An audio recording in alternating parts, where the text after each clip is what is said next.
Welcome to Beyond Synth. Please note, Beyond Synth is an explicit program and may contain inappropriate language. Listener discretion is strongly advised.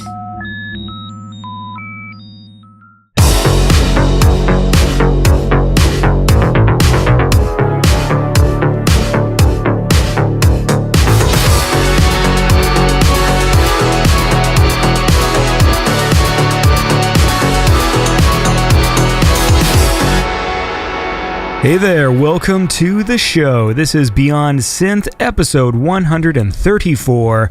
Today on the show, I will be chatting with Vulta, all the way from Belgium. But of course, we've got lots of things to do today, like always, and I thought I would start the show with a track from OCEANSIDE 85 because she sent me this letter here. It says, "Hey Andy, hope all is well. Here's a preview track for the charity album I'm doing called Glow. All proceeds of the album go to help the legendary Glow women's wrestler Matilda the Hun with her health concerns. She has lupus and is in constant pain and needs money for her new wheelchair lift. Would you be able to plug the album and contest I have running? Pre-orders are available now on my Bandcamp." So that would be the OCEANSIDE 85 Bandcamp, and the top 3 donators on Bandcamp get an OCEANSIDE 85 t-shirt from Squarewave. And the top donation gets a t-shirt, Computronic album, any vinyl record off of electricdreamsrecords.com, and the original signed album art by Heather Herman, the Duchess of Deco.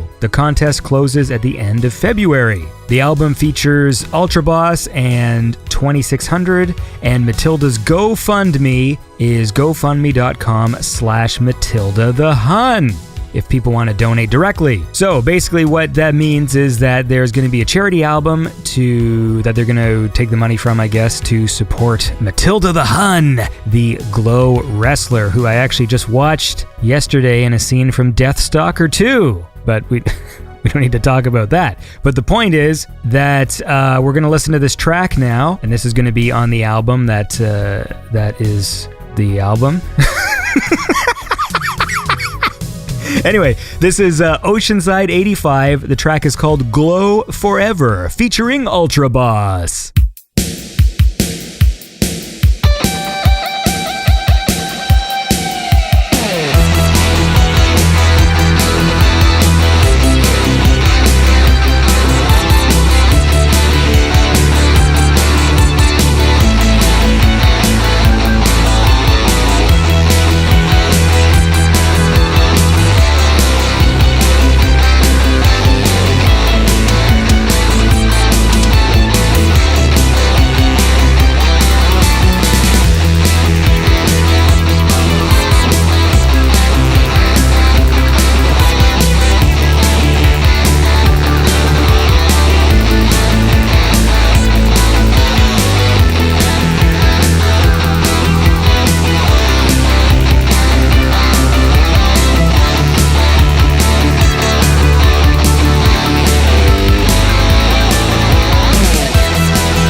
And that was Glow Forever by OCEANSIDE 85 featuring ULTRABOSS. And don't forget that that is part of a preview, it is part of a charity album called Glow.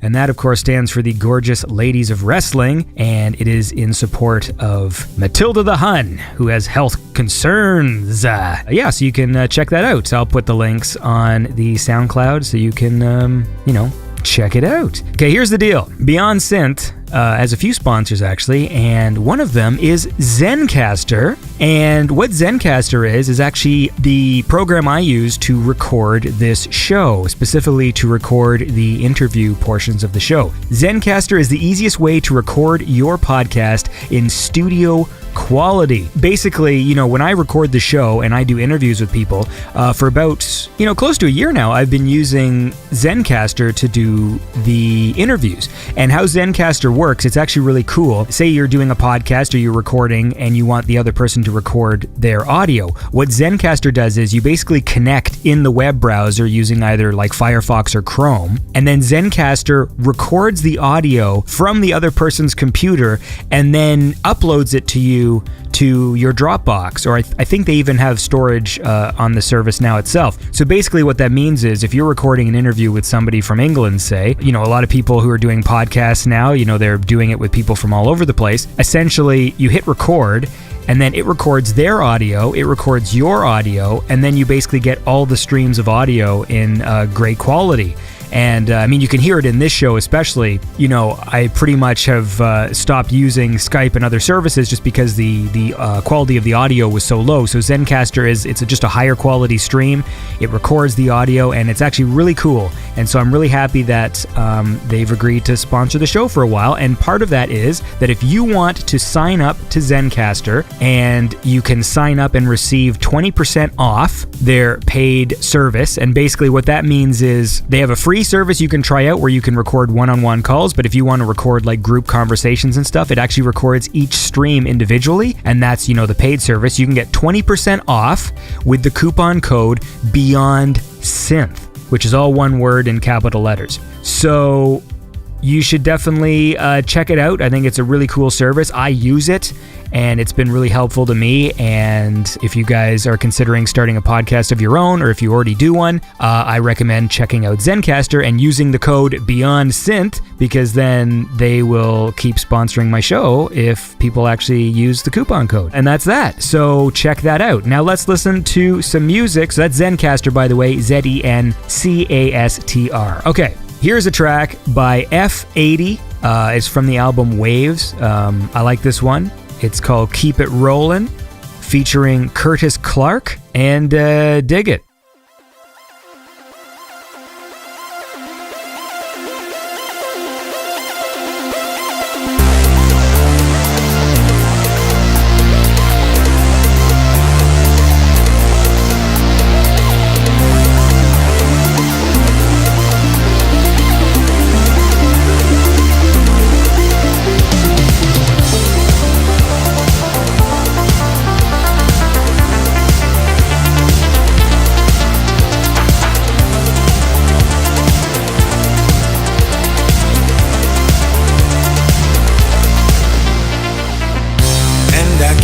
Thinking about the way you love me so tenderly, and how sometimes I take for granted your love for me. I can't explain my foolish ways, how they play into our lives, and I know if I keep on, I shouldn't be surprised if you keep on rolling.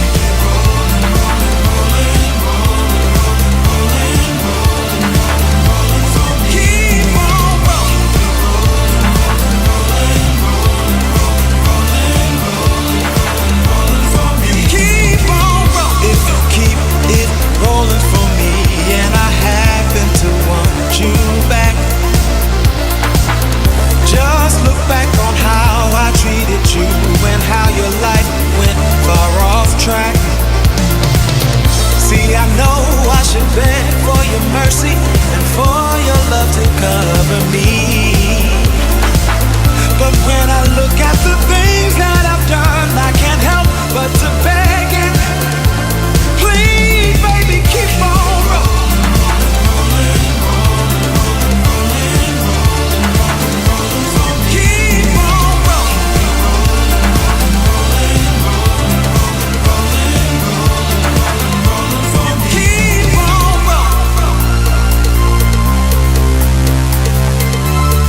All right, and that was Keep It Rollin' by F80 featuring Curtis Clark. And I don't know, that one just got stuck in my head, man. That Keep It Rollin', Rollin'. I don't know, I dug that. And that song, of course, was brought to you by new Patreon donors this week. That's right, there's Christopher Albert. Thanks, dude, for donating to the show. You're a cool guy. And thanks so much for your support. And of course, there's also new donor this week, Hexenwork. So thanks, Hexenwork, for your donation, $10. That's very kind of you. And I should point out, see, last week I mentioned there's a new donor called Junie, and I couldn't pronounce their name, but they've changed it. So they're now going by Digital Dreams. So that's Digital Dreams. And of course, Jared's back. That's right. The other sponsor of Beyond Synth this week is Retro Revolutions. So he's back. He was taking a break for a little while. And he's, of course, the dude who mods classic consoles and electronics and makes cool new devices. And I think he's currently working on something for Marco, which looks like it'll be a lot of fun. He put a preview up. I think he's putting a PlayStation inside of a boombox or something. It looks cool. Like, he does cool things. So definitely check out Retro Revolutions. He's been a good sponsor to Beyond Synth, and he's a cool guy, and I like what he does. And you can check him out at Retro Faith Games on Twitter, and from there you can check out his YouTube page. It's Retro Revolutions, and he just makes cool electronics. And I think he's working also on a thing for Calyx as well, a custom Mega Drive for Calyx, and I think that's going to be pretty cool. So yeah, I recommend you check it out. Retro Revolutions. Yeah. All right, well, let's listen to another track. Here's a cool track. It's called Blueprints, and I don't know how to say this guy's name. Mario Góngora? It's like GA, but there's like a weird symbol. I think it's Mario Góngora or Góngora. Mario Góngora. Anyway, it's a cool track. It's called Blueprints, so listen to it.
right, and that was Blueprints by Mario Góngora, which I may be pronouncing incorrectly, off the album EXO. And that is, of course, brought to you by my awesome Patreon Pattersons in the 25 Club. That's Chris Dance, Gregorio Franco, and Clint Dowling. These people know how to fucking roll, if you know what I mean. And by that I mean they know how to sponsor a great show. They also donate to Beyond Synth. And that's the important thing. And of course, that track was also brought to you by the awesome 2288 Jacob Wick, the 1987 Frank Skanicki, and the 1111 Chris Lane. Thank you guys so much for your support. Now, let me just check my notes here to make sure that there's something else I'm not forgetting. Retro Revolutions, I did that. Glow, I did that. Oh, Michael Oakley Remix Competition. So Michael Oakley, shit, I don't even have the text in front of me. Hold on. I gotta go into my damn Facebook here. All right, I don't even know if I have the official text. I just have...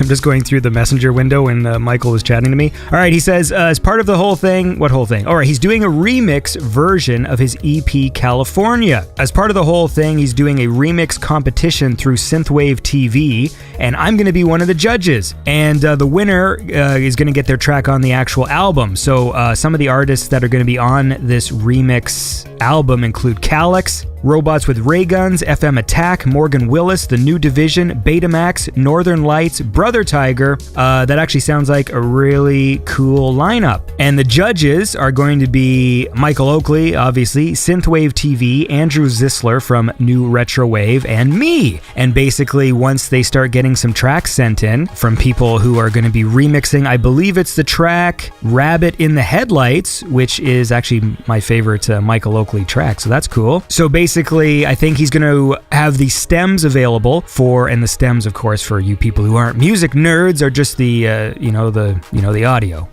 that you can work with to make a remix. Is that a good enough description? So that's Michael Oakley. It's the EP California Remix album.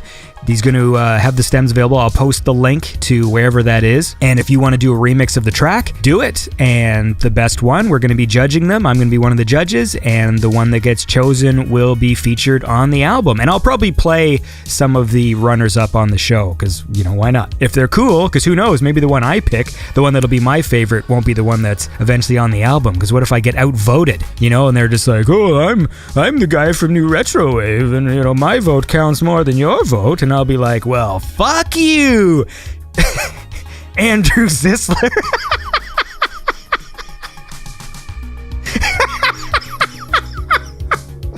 Anyway, it sounds fun, so I'll post the link underneath the show and give it a go, man. Remix competition. All right, we all like remixes. And that's that. Let's listen to some more music. So I was in a bit of a chiptune mood, and I went back and was listening to some old chiptunes I had in a folder. And there was this track by Trash 80 I used to really like. It's called At the Disco, but it's like T-E-H, at Disco, which is the way I always write the whenever I write that word.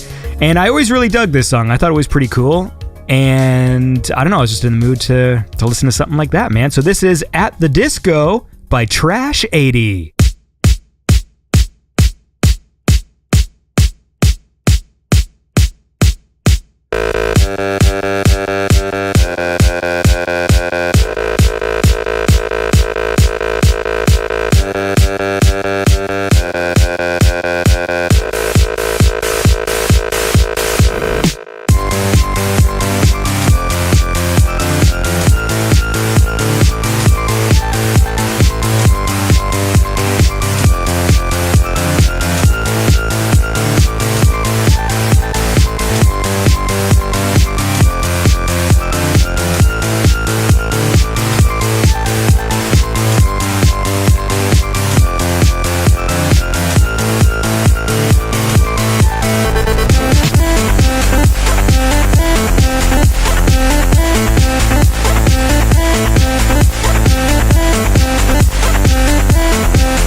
And that was Trash 80 with the track At the Disco, some chiptune flavors for you. And that song was brought to you by my lovely $10 Pattersons. There's Colin Bennett, Winfield, Will Lowe, Joshua Evison, fucking Slunks! Greg Smith, Ashley Keegan, Mike Shima, Playmaker Media, Murat Ogut, Elias Garnier, Polydigital, Trevor Resnick, Power Loader, Digital Dreams, like I mentioned, and Hexenwork, who is a new donor. And of course, Fraser Davidson, who's diligently working away on a very comprehensive Excel spreadsheet about all the episodes of Beyond Synth and what tracks were played and, you know, at what point in the show, and he's doing some bonkers work. I don't know if he has just free time, or I don't think he does. He's got like a serious job. I don't know what that's like. I'm a bum. Listen, I don't want to bum you guys out, but we're not going to keep it 80s with Marco this week because he was fucking asleep when we were supposed to record. That's not a joke. That's actually what happened.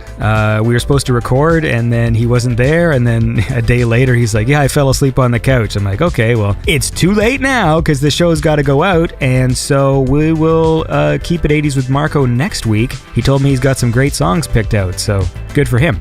In the meantime, this is the great part about adding Florence to the show, because now that I have, you know, a couple people who have segments on the show, that means if somebody falls asleep on their fucking couch and can't do the segment, that means I still got some backup, which is exciting. And so let's, well, how about this? Let's listen to a track, and then we will catch up with Florence. How about that? So this isn't a very long song, but it just got stuck in my head, man, and I like it. And it'll get stuck in your set. It's gonna get stuck in your set. All right, this is a track by BRAT'YA. BRAT''ya, Y-A, and this track is called Goodbye.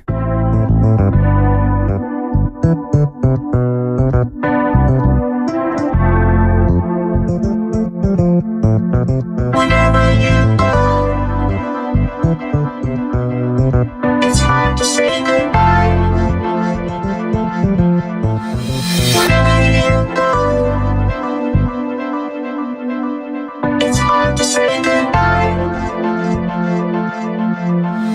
Whenever you go, it's hard to say goodbye. Whenever you go, it's hard to say goodbye. I can feel your heartbeat, and it's driving me insane. As you exit through the door, will I ever see you again? Whenever you go,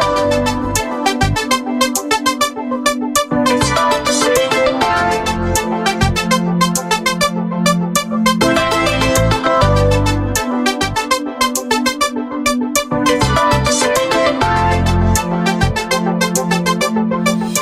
Whenever you go, it's hard to say goodbye. Whenever you go, it's hard to say goodbye. I can feel your heartbeat, and it's driving me insane. As you exit through the door, will I ever see you again? Whenever you go, it's hard to say goodbye. Whenever you go, it's hard to say goodbye. And that was Goodbye by BRAT'YA. Yeah, it's a cool song, man. Gets stuck in my head. And of course, that was brought to you by my lovely $5 Pattersons. There's Ethan Hennings, Christopher Albert, he's the new one this week, Daniel Dexius, Star Nomad, Michelle Vasquez, Tim Ross, Neon Knox, Jared Glenn, Damian Rudies, Ross Pentland, Hala, Phil Clothier, Lee McConnell, Zykorax, Brad Neiman, and Facehugger. And you guys are all cool, man. And thank you so much for supporting Beyond Synth. And if you want to support Beyond Synth like these awesome people who I've been naming, just go to patreon.com/Beyond Synth. And now let's catch up with Florence Bullock. And I should warn you guys that we talk about Black Mirror Season 1 in today's segment. And we do talk spoilers, okay? So we're not going to go ahead and go through like to the newest Black Mirror, but this week we do talk about Season 1 of Black Mirror, which is from like 2013. So like, sorry. So if you don't want to be spoiled about Season 1 of Black Mirror, then you can skip over segments probably like, 25 minutes or something. But you should just go watch it. And I'm assuming most of you have already seen it anyways. So that's that. All right, now let's catch up with Florence Bullock. We're getting caught up with Florence Bullock.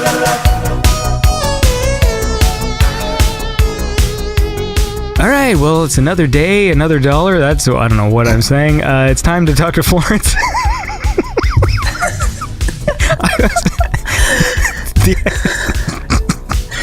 The idea was,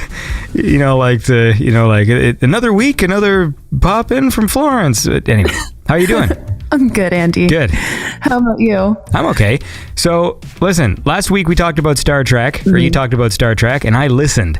This week, I thought since we're catching up on things, and I, as I mentioned before, or last week, I've been catching up on Black Mirror, so I thought we could talk a bit about that, because I know you're a fan of that, and I thought maybe we could...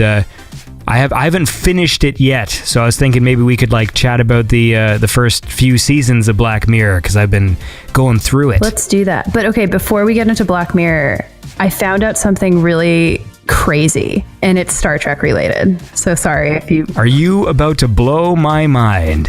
Maybe. I don't know. Anyway, okay. So we talked about the pilot. Ship is called the Enterprise. Really? Yeah. Oh, wow. I was hoping that's something you would say. There's some... Mr. Spock has pointy ears. Or is he Dr. Spock? It's just Mr. Spock. That's it. Mr. I don't Spock. even think he has a first name. He's just Spock. Steven. Steven Spock. Oh my gosh. Oh, anyways, what's up? Tell me this amazing... So in the pilot episode, we weren't dealing with Captain Kirk. We were dealing with Captain Pike, who we found out was in a Delta Ray accident, and he ended up in this like weird cone wheelchair thing, and he's completely disabled and whatever. So it turns out that the guy who plays him, named Jeffrey Hunter, he ended up... This is like awful, but he when he was 41, he ended up dying in this like freak accident on set. There was some explosion that happened, and it was like too close to him or something, and like he was alive after the explosion, but like something was wrong. And then 6 months later, he ended up having like a brain hemorrhage, and like he ended up falling downstairs and like hitting his head, and he died in brain surgery, like after brain surgery. And I was just like, that is like so similar to what happens to him in Star Trek. It was really weird. Was he like, what do you mean there was like, this wasn't Star Trek related though, was it? Like, was he like... Oh no, yeah, it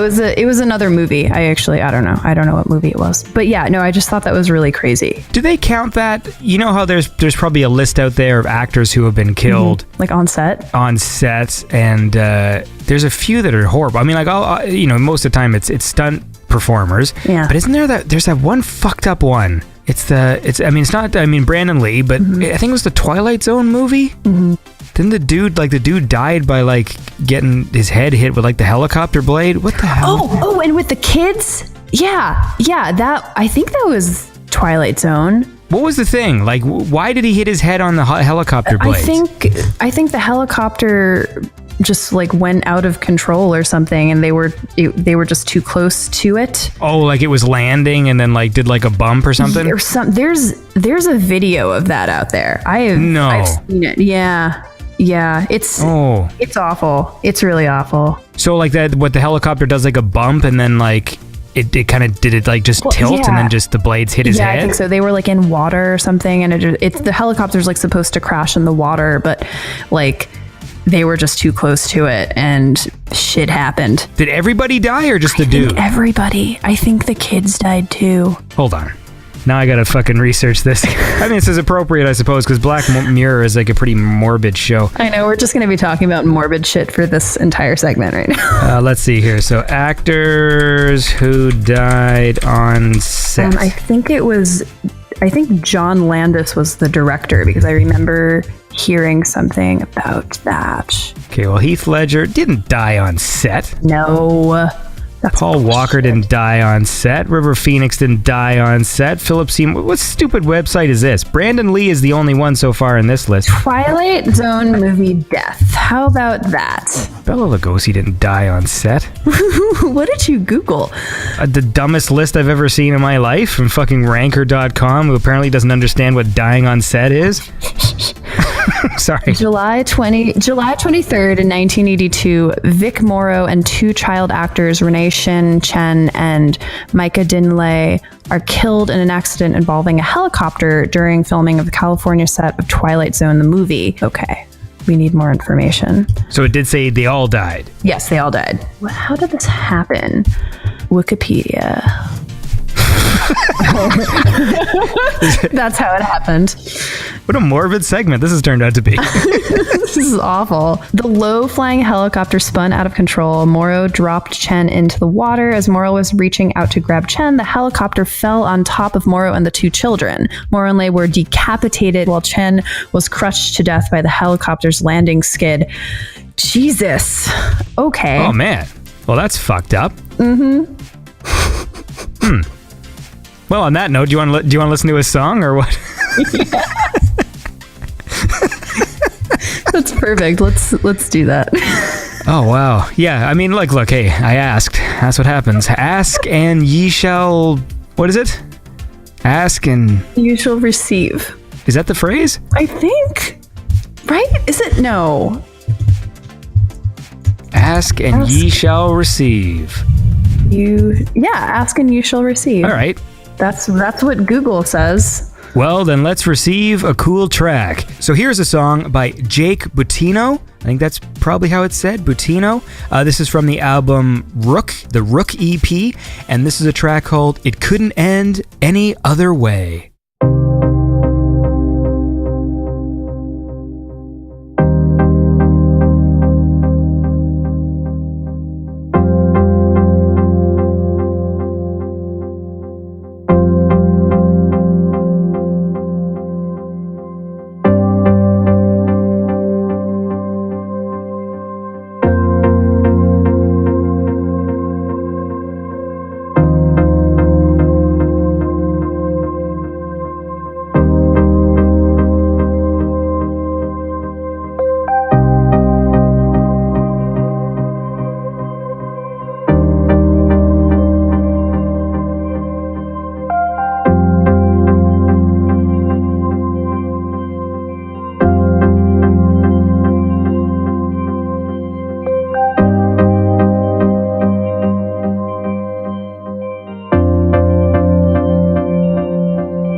And that was It Couldn't End Any Other Way by Jakebutineau, or Butineau.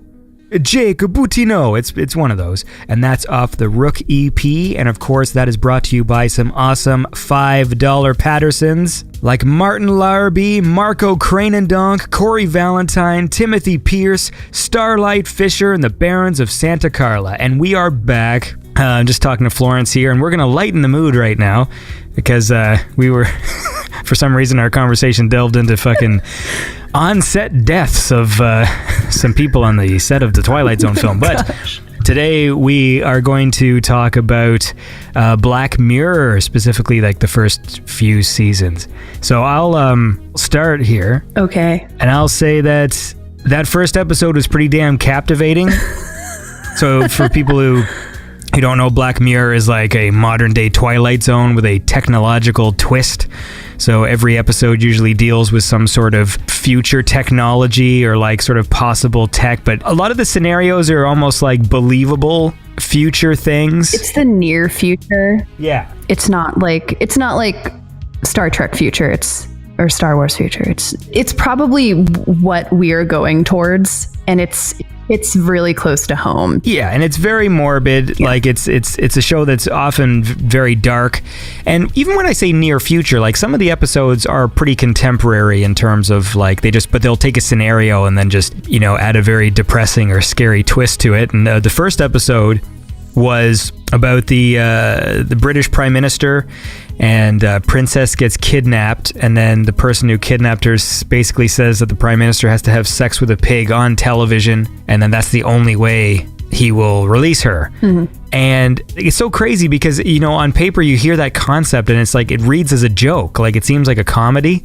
And it is sort of funny, like there's some funny stuff in there, but man, like it's such an intense, like I was pretty impressed like right off the bat with that one, because I was like, whoa, okay, this is a fucking original and crazy concept.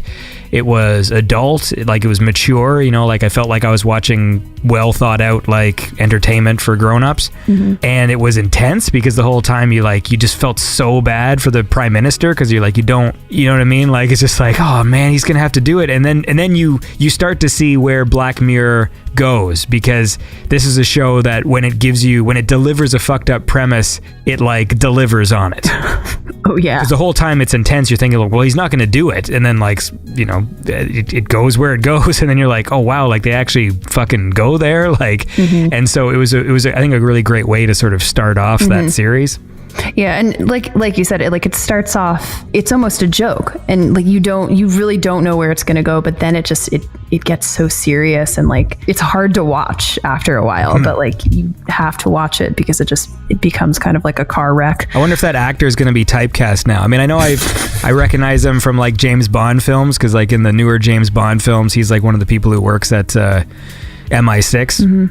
And that's it. That's my trivia for you. Hey, at least he didn't get killed by a fucking helicopter. So, I mean, it's good trivia. This is good trivia. Mm-hmm. Yeah, but I mean, like, how'd you feel? Like, why did you start watching the show? Were you just bullied into it like everybody else when everyone on the internet? Yep, I was bullied into it. And actually, this wasn't my favorite episode, just because I was like, okay, a dude has to fuck a pig on live television, because the premise is it's ridiculous. It's absolutely ridiculous. I was just impressed by how seriously they took the subject matter. I think that was it. Like when you explain it to people like that in the sentence you just said, is horribly offensive, and I would never go that low with language. Like, I mean, I'm a classy guy, but if someone tells you like it's a show about a prime minister who's going to fuck a pig, you're like, oh yeah, no way. And then it's just directed like with such intensity and seriousness that it's just like, how are they doing this? Like, how are they pulling this off? So I think that's what impressed me. I agree. And it's cool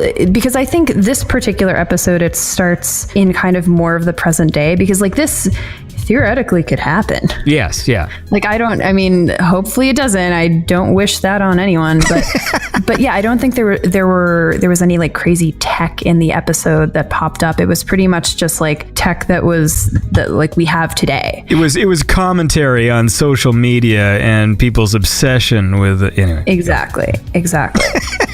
Which, a lot of these ton of the episodes are like that. But I mean, it's one of the most ridiculous episodes, but it's the most feasible one that could happen like immediately, you know? Yes, yeah. What was your favorite episode in the season 1? Because there's 3 episodes in season 1, so. Definitely episode 2. The 15 million merits episode. This is actually crazy because, like I mentioned, the first episode, like it takes place in like pretty much almost present day. Theoretically could happen, but like the second episode, it takes place in, we don't even know where. It's like this giant facility where people kind of live out their day with like by riding bikes, and they get like points by riding bikes and like playing games, and you don't really know what they're doing. And it's kind of like in definitely a more distant future, and it kind of puts you in a place where like, wait, okay, we were just in London and the Prime Minister was fucking a pig in present day, and now we're in this like crazy weird facility where these people are riding bikes for like fake money. What's going on? So like, and I liked that it kind of just like threw you into the deep end like that again, I guess. Yeah, no, it was definitely a neat one. Actually, you know what? Let's listen to a song and then we will elaborate. How about that? Okay. Sweet. Well, let's listen to some fucking music. And this is a track by Mystery Skulls off the album One of Us. And this track is Told Ya.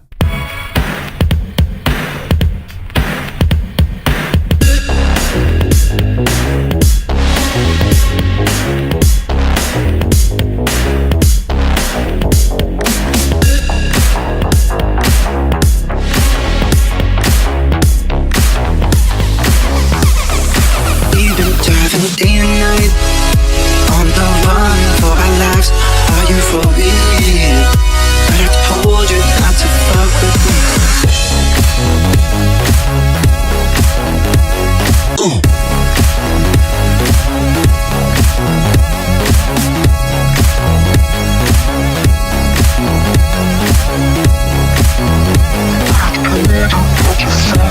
Never shown you this before.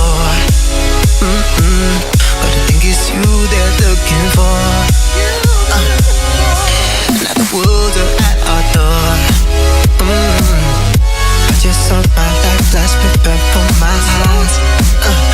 Trying to get in night, on the run for our lives. Are you for real? Thought this will keep driving day and night. On the run, stay alive. This is for real. That I told you stop fucking with me.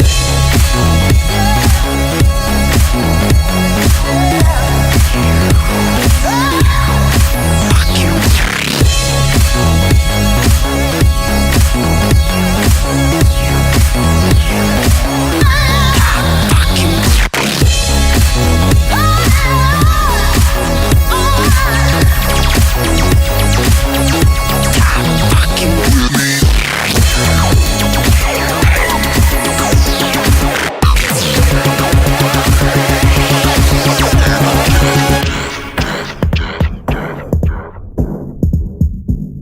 And that was Told Ya by Mystery Skulls off the album One of Us.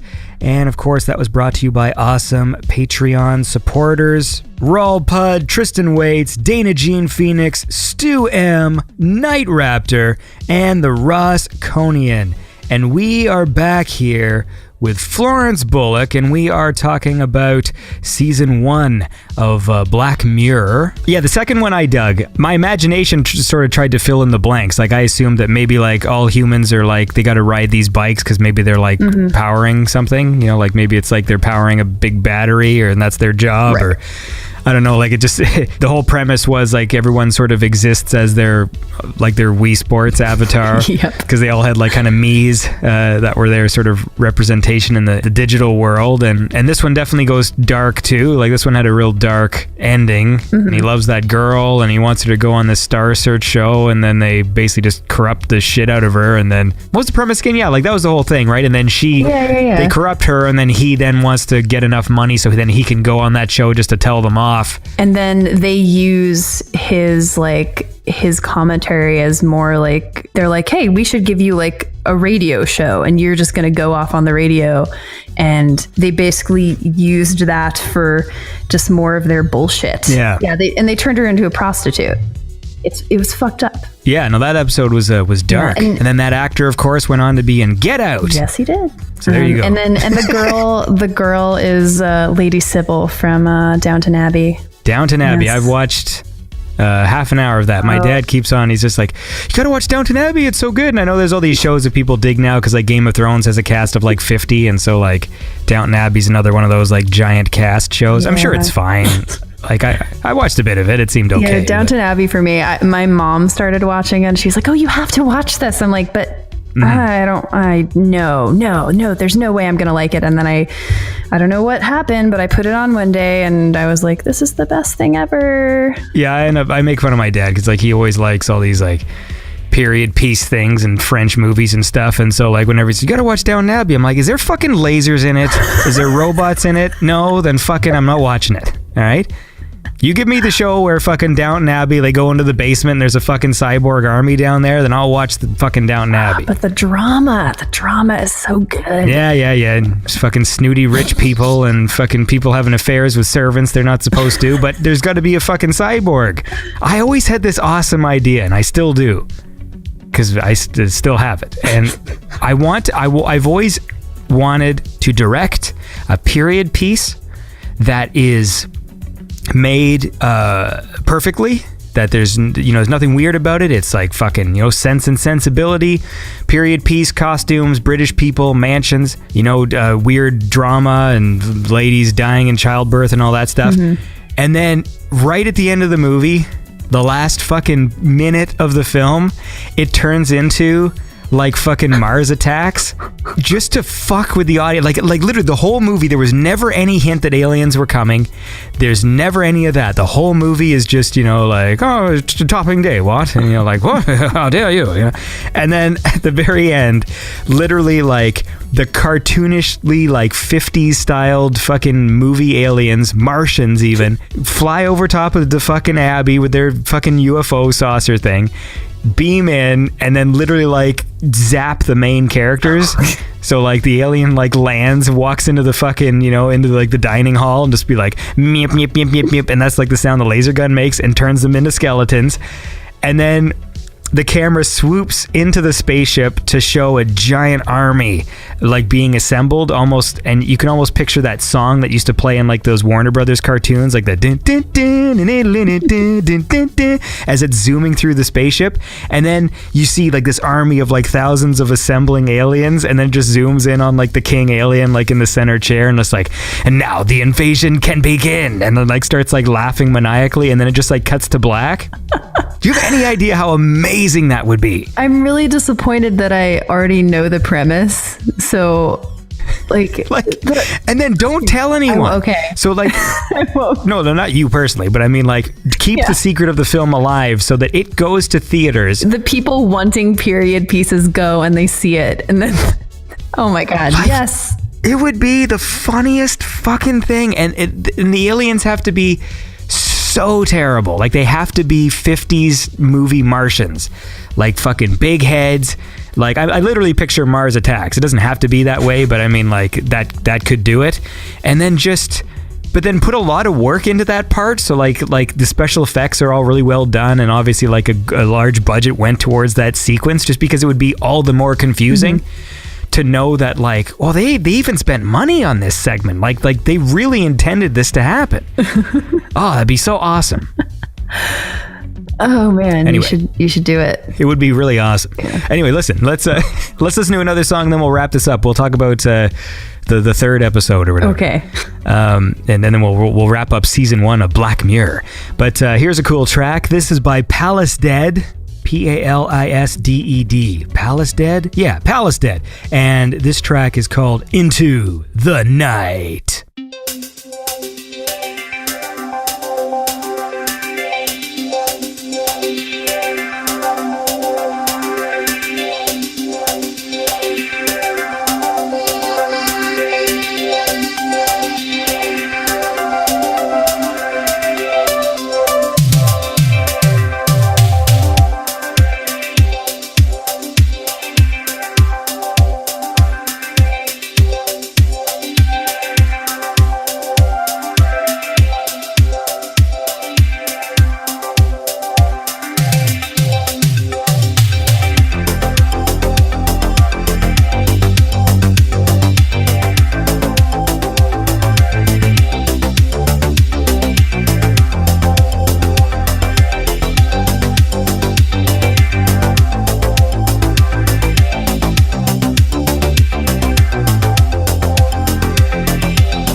And that was Into the Night by Palisded.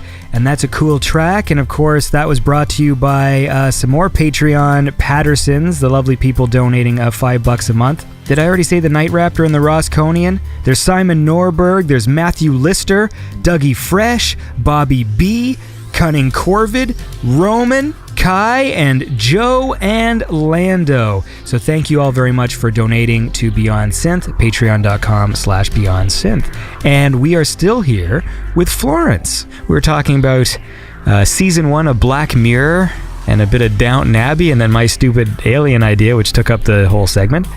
The third one I liked. That was the one where they have the little fucking grain of rice in their brain that like records everything. Yeah. And then they see it in their eyes, and then the husband becomes suspicious that his wife was having an affair, and then he goes crazy. And since everything is on tape, you can like... people can like show each other their memories and like rewind through them, and everyone can sort of like view them like it's on the TV. Yeah, exactly. Like it was a neat idea. I liked it. It's crazy because I mean that's what we're going towards too. And because I feel like there's so much drama just like today that comes out of social media and like things that people comment on stuff, and like it's so rampant and ridiculous. And if we didn't have like Facebook or just stuff like that, like we would have a lot less drama. And like this basically proves that like this is where we're going, and this is what like we're gonna have to deal with for the rest of our lives and in the future. And it's scary.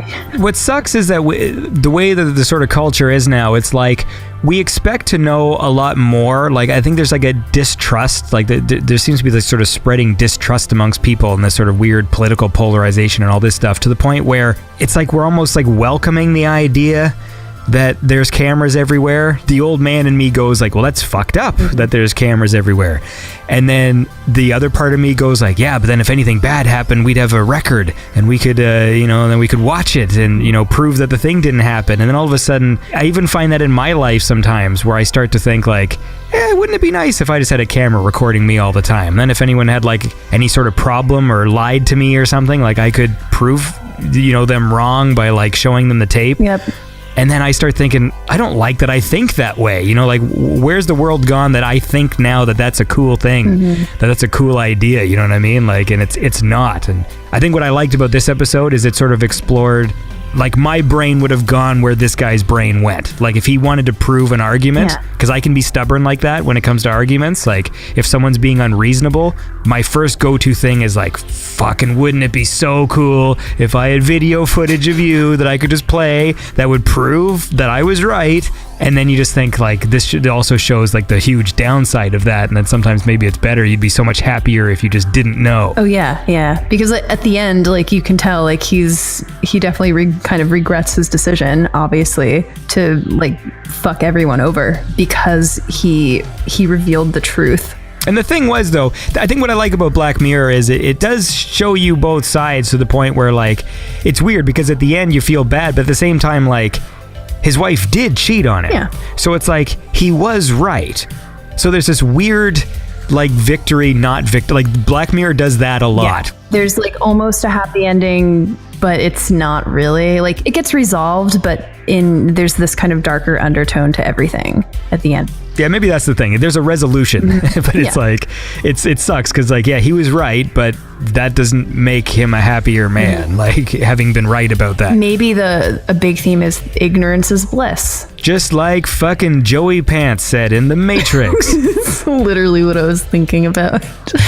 When he's cutting up that meat and he says that line. I haven't seen The Matrix in a long time, but I know that's a part of it. That is a movie that I've seen multiple times. So I like the first one. Oh, yeah. Although it was weird because when I was in high school, like I like dressing in black. I still do. I don't dress in black as much as I used to, but I think it looks nice. It's slimming. And for some reason, since I wore like a long black coat, like I liked having my black. So people always just assumed I liked Matrix more than I did. You know what I mean? Like people just like, oh, I figured you really like The Matrix. I'm just like, why do you think that? Like, is there a thing about, like, is there an aura that I'm giving you right now that implies like I'm a Matrix lover? I do like it. Like it's, and when I watch it again, there's a quaint charm to how like not smooth the bullet time is. Like I remember like at the time it was such a big deal, but then when you go back and watch the first Matrix movie, like it's kind of choppy.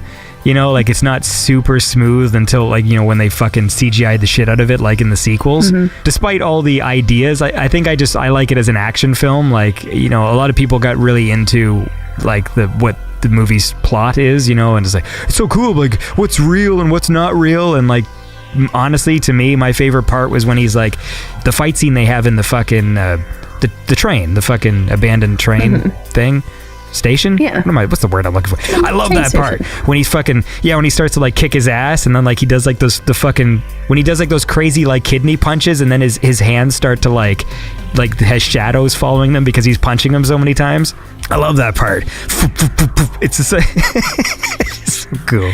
Yeah, no, the whole aesthetic of the Matrix is cool. One of the only video games that I've ever played to the end is Matrix. What is the Matrix video game called? Yeah, so it's not a very good game as I recall. I think I played it even.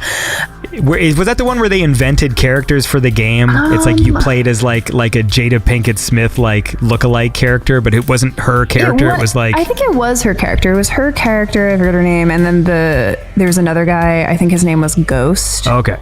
And you played as him also. You could either play as those two. But you didn't play as Neo. Like that was the point. Yeah, exactly. And like I was like really into it. I watched like the Animatrix and all that shit, which was actually kind of cool. I should go back and rewatch that. I recall Animatrix being okay. Yeah. You know. Yeah. Whatever. Yeah, I know. Well, listen, so we should wrap this segment up here. So what's Florence Bullock's what's your vote? For Black Mirror? Thumbs up, thumbs down to season 1 of Black Mirror. Thumbs up. Sweet. Yeah. We did it again. Yeah. You know. All right. Well, listen, I hope you have a lovely day. You too. And we'll talk soon. Yeah. All right, and that was Florence Bullock. Always fun to chat with her. So how about we listen to another track? This was a cool one. I like this one. It's sort of a more mellow kind of vibe, but it builds, and I like the way that it builds. It's a really cool song. This is by Shook from the Continuum album, and this track is called You Were Bigger Than Life.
And that was You Were Bigger Than Life by Shook. That's a cool song, man. I dig that. I like when there's those cool moods and they just sort of build. So I guess now we'll just go and chat with Vulta. Before we chat with Vulta, though, it is important that I do the donation of the beast. Now, someone suggested to me, and I forget who it was, but they suggested, and sorry for that maybe the donation of the beast now, because we've changed the format of how I do the Patreon supporters, that maybe I could pick one darkwave track per show or one heavy track and make that be the one that's like sponsored by the donation of the beast. That's a good idea, so I might do that, but I'm not going to do it right now. We're just going to do the donation of the beast right now, man, before we chat with Vulta, because that is you fucking know. This is the donation of the beast.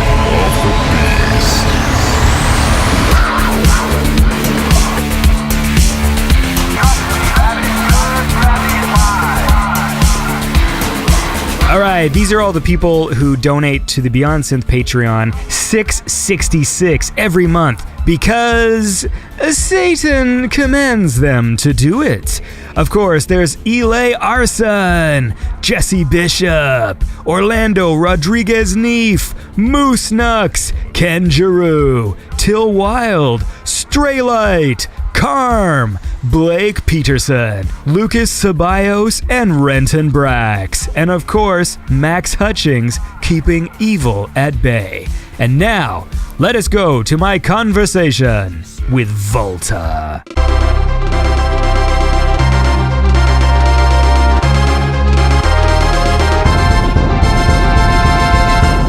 All right, well, let's go, man, because I don't really have any questions, so we can just start. Really? Yeah. Just like improv. That's pretty much what this show is all about, man. It's great.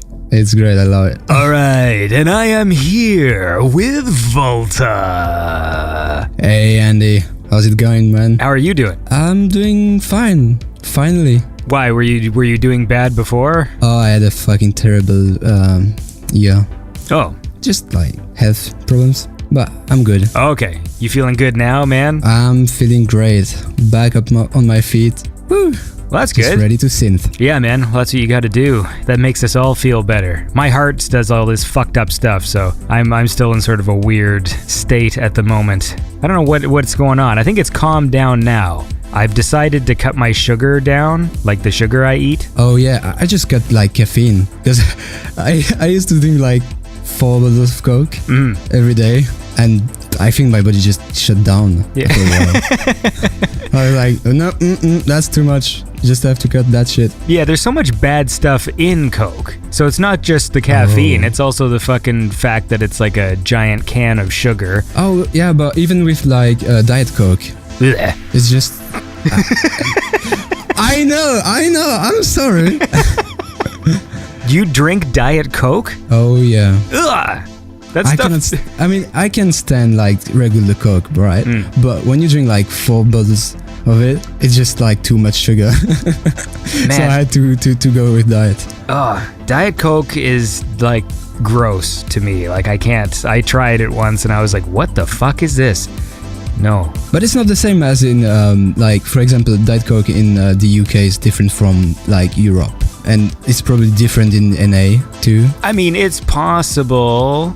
I know that the chocolate is better over there. Yeah, it is. Like I used to work with a dude and he'd bring chocolate from England even. I mean, I'm not even talking about like Swiss chocolate. I'm just saying like, English, British chocolate. Oh, it's great. And I don't know if it's just they use different milk or whatever, but we have a chocolate bar over here called Caramilk. And then in England, it's just called Cadbury Caramel or something. Like it doesn't have a fancy name. Yeah.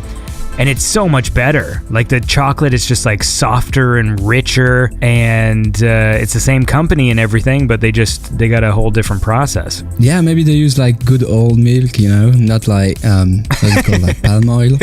Oh yeah, good oil. Yeah. I think it has something to do with the milk, but I'm not. I was gonna say I'm not 100% sure. I'm not sure at all. So I'm 0% sure about what I'm talking about right now. I do not know. But I know that it was good.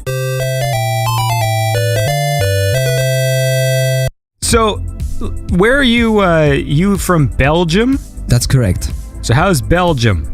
Right now, the weather is shit. It's in between like heavy rains and just like melting snow. I don't think I've ever had anybody on from Belgium. Really? Yeah, you're my first Belgium guest. La Belgique. Or is it Le Belgique? Yeah. La. Because you guys speak French over there, right? Yeah, we speak French, Flemish, which is like Dutch, basically. And there's a small community that speak German. So do you speak all of those things? No, I just speak English and French, man. Yeah, that's all you need. I mean, I can understand a bit of German, but not speaking it. Well, that's cool. So are you telling me it's snowing there right now? I have to check outside, but it was snowing earlier this day, yeah. Yeah, we just got our first big snowfall yesterday. Yeah, same. Yesterday. I don't know when this interview is going up, but yeah. A big snowfall. Like, we had like 5-10 centimeters. Yeah. And the very next day, everything was gone. Like, in a flash, like... Wait, where's the fucking snow? Yeah, that's the new way, man. That seems to be weather now, is just, there's no consistent season anymore. Remember back in the early 90s when we had like 1 meter of snow, something like that? It's gone. Those are gone. Yeah, see, in Canada, I know, like throughout my childhood, winter was always a consistent season. It started towards the end of November.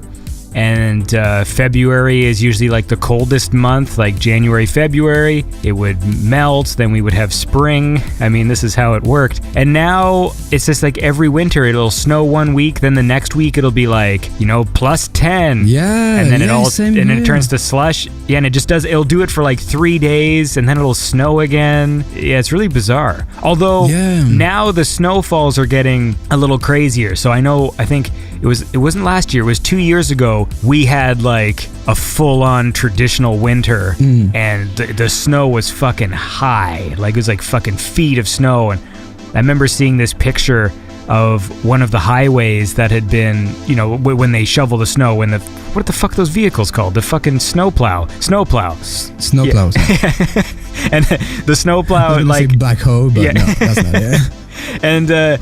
And they had cleared such a clean line that it looked like the wall from like Game of Thrones. The fucking snowbanks were so high. Yeah. That they were just these 15 foot high, just this straight wall. And then it was crazy. So that's my snow story. Yeah, those days are gone. Like it's never happening maybe every like 4 years. But I remember like being a kid growing up in the 90s and just having like snow taller than I was, like 1 meter. We'd always play in the snow, and I remember this one winter where we got this crazy snowstorm and it was so high, and I remember being like pushed into the snow, and it was so high that like I almost like would lose my breath because like you'd sink to the bottom of this giant pile of snow, and I just remember feeling like almost like claustrophobic, like I was like trapped because it was so deep. The snow was so deep, like it was crazy. And it gets packed, in the bottom and shit. Oh yeah. There's no more snow in Europe except like maybe in the Nordic countries like Finland and maybe like Eastern Europe. But I don't remember having like a big winter since 10 years. Maybe I'm lying, but something along those lines. Yeah. That's the worst lie I've ever been told. Oh my god. Well, listen, man, we should fucking dive into the music here. Yeah. Because you make some cool music. You go by the name of Vulta. You released this thing called Off-Season Tracks #1. Oh, yeah. And there's a cool track on there called Moon Night. Very first track I made. Yeah, and we're going to listen to it, man. So this is Moon Night by Vulta.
And that was Moon Knight by Vulta. And I'm here with Vulta right now. How's it going, dude? Still doing great. Good. Not much has changed in that brief period of time. So what's the deal with Vulta, man? What does it mean? Well, just like an ongoing name that I had online playing games. It's like started with like Vultar with an R, and then switched to Da Vultar, and then just shortened it to Vulta. And I've been using that username ever since. It's been like early 2000s, something like that. Yeah, mine is Boonzilla Beanza. Oh, That's my... juicy. When I was making a movie with a friend, and there was a scene where I was playing a bunch of assassins that were just like had ski masks on, and they were running in to kill this guy. And I don't know what was going through my head, but I was like trying to give them all distinct characters. Like every time a guy with a ski mask would run in, he'd get shot, and I played every single one of the people who would just keep running in the room and getting shot by the good guy. You know, I always love, you know, when a guy runs in and gets blown away in an action movie and has some kind of interesting scream, you know? So like when you're watching an action film and people are like getting blown away, Yeah. you know, and there'll be a guy like, and like whatever. So then I came up with, I had a guy run in, and I just ran in. I was like, Boonzilla Beanza! And then he got blown away. What a catchphrase, Yeah, dude. and ever since then, Boonzilla Beanza is always like my username when I start accounts with video games and other things, just because it's such a stupid word. Yeah, but it's easy to remember, you know? It sticks with you. And it is unique too. Yeah, I need to spell it for people though. That's the problem, right? So anytime I'm like, oh, my username is Boonzilla Beanza, I was like, what? And then I gotta fucking spell it out, and it's long. Yeah, that's true. So what is the deal with Moon Knight? Is that based on that the comic book character Moon Knight? Yeah, I was like just starting to develop this project, right? It's like, oh fuck, I gotta search for a fucking name and a title and shit. And I was like really into those superheroes. I don't know anything about Moon Knight. It's just start as a villain, right? But it's like slowly builds up into a good guy, so to say. Not really vigilante, but that's a sort of shit. Isn't there a movie coming out soon about that hero? I feel like it's a property that like they talk about doing it, but it'll probably be like years and years before it happens. Is that part I of? hope I don't get sued. Yeah, I don't think. Does that matter when it comes to song names? I don't think it matters. I don't think so. If they sue me, I'm gonna have to change it, but whatever. Well, just call it fucking Night Moon then. Yeah, Night Moon. It still sounds cool to me. Oh, wait, that sounds terrible. Nah, man. No, that sounds terrible. I mean, Night Moon. A knight that fights with his moon. Yeah, man, like he's got a shield, and the shield looks like a moon. Oh no, one of the shields looks like a full moon, and the other shield looks like a crescent moon, and then that shield he like shoots off like a boomerang. There you go, Night Moon. Wow. Done. Deal. Copyright. Now I'm gonna sue you when you when you change the name. Oh god. So what's on tap for today, man? What's going on in the life of Vulta? Do you say your name, or do you only say your alias? No, I'm Jim. Hi, Jim. Hey. Hi, Andy. No, I'm Jim. If you want to call me Jim, that's alright. All right, I'll call you Jim. Not that I ever really, when I speak to people, refer to them by their name. Like I feel like that's like a power move of like businessmen, you know, the hey Jim, how's it going, Jim? Good to meet you, Jim. Like those type of people. Yeah. I just like to know people's names, but then I never use them. But whenever I do this show, sometimes I end up talking with people who don't use their name, and then it becomes funny for me to try and figure out what their name is. Oh yeah. I mean, I never like put mine out. Yeah. Trying to keep like a bit of mystery in it. Is Jim a common Belgian name? Absolutely not. Or is it like a Jim? Oh no, that's terrible. Le Jim? No, it's just Jimmy. Jim. I had some old folks who actually called like Jim, you know? Yeah. But, you know, these old folks who only speak French and they don't know anything. Yeah, fuck them, right? Yeah, a bunch of Philistines. Yeah.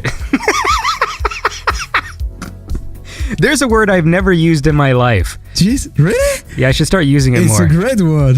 You It's fucking amazing. Philistines.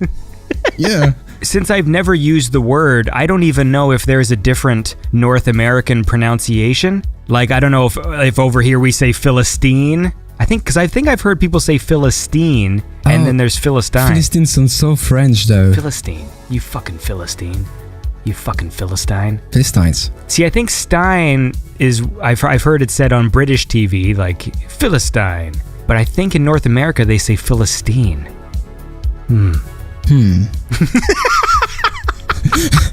Just wondering, like, you have to Google translate that shit. Yeah, but Google Translate opens up its own box of deception. Because when it robot, dude, never mind. Sorry, I was gonna.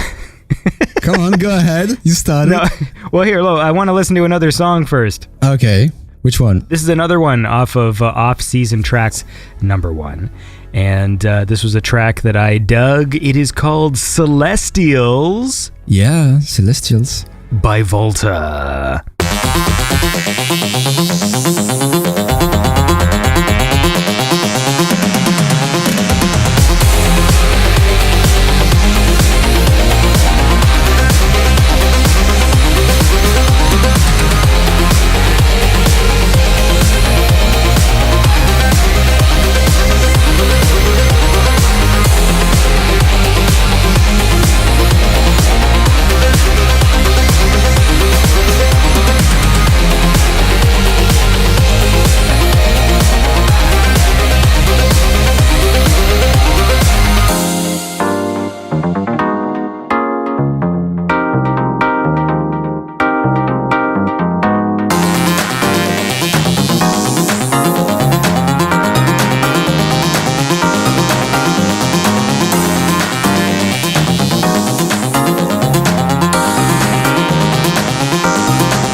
And that was Vulta with the track Celestials. And I'm here with Vulta right now, straight from Belgium. And I'm here with Andy. So, when you did off-season tracks, first of all, what does that even mean? Why is it called off-season tracks? So basically the off-season tracks EP are small EPs that I make like when there's no major releases. Like for example, off-season track 1 is just like the beginning of the project, right? After that there's Nabla I, or Nabla 1 if you want to say it that way. And then there's off-season tracks 2. When you put out off-season tracks 1, because obviously on your Bandcamp that's what it's called. Yes. Was it always called 1? Yes. Or did you rename it 1 when you came out with 2? So basically what happened was I just like put every song one by one on SoundCloud, right? Yeah. And then I did the Nabla I EP. I was like, oh, maybe I should group the first songs and name it like off-season tracks. But I was already working on the off-season tracks too. Like maybe 1 or 2 songs in it. Sure. Yeah, it's just called that like off-season tracks 1, A Dark Beginning. Well, it's a cool album, man. I dig it. Yeah, thank you. What's with these like French people and the hard electro stuff? I don't know, man. It seems like every time I hear an artist that has like the more electro sound, like the kind of the hard electro, they are like French. No, it's not true. Like this guy I work with called Electric Dragon. He's not French. All right. I take it back then, motherfucker. Yeah, there you go. There's plenty. There's like Microchip Terror too. Maybe it's less like hard, so let's say, but he's from whatever he's from. What about Hubrid? Where's Hubrid from? France. Yeah, of course. There you go. But I'm not French. I'm Belgian. I know I should have made that correction right. Because yes, when I hear like a French accent, because I don't know, is there a difference? Like to my ear, I don't hear a difference in when you speak English to me.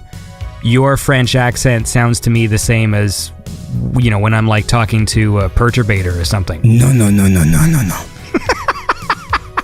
To me, I'm saying. The untrained ear. If you want me to, I can force my French accent. No, I'm fine. It sounds good. Okay. What's the difference though?